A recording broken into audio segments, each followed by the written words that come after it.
মধ্যপ্রাচ্যে Iran Israel যুদ্ধ যখন ভয়ঙ্কর রূপ নিচ্ছে, ঠিক তখনই দৃশ্যপটে প্রবেশ করলো আরেক পরমাণু শক্তিধর দেশ উত্তর কোরিয়া। কিম জং উনের শাসিত রাষ্ট্রটি এবার সরাসরি ইরানের পক্ষ নিয়ে ইসরায়েলের বিরুদ্ধে কড়া ভাষায় আক্রমণ চালিয়েছে।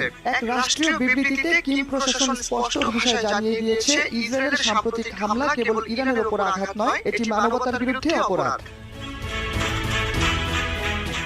উত্তর কোরিয়ার পররাষ্ট্র মন্ত্রণালয় দেওয়া এক বিবৃতির খবর নিশ্চিত করেছে দেশটির রাষ্ট্রীয় বার্তা সংস্থা KCNA।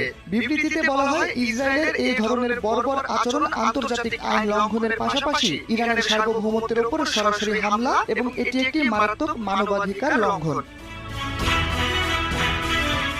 তারা আরো দাবি করে, এই হামলা মধ্যপ্রাচ্যে সর্বাত্মক যুদ্ধ শুরুর ক্ষেত্র তৈরি করেছে এবং ইসরায়েল যে কেবলমাত্র একটি দখলদার রাষ্ট্র নয়, বরং বৈশ্বিক শান্তি ও নিরাপত্তার জন্য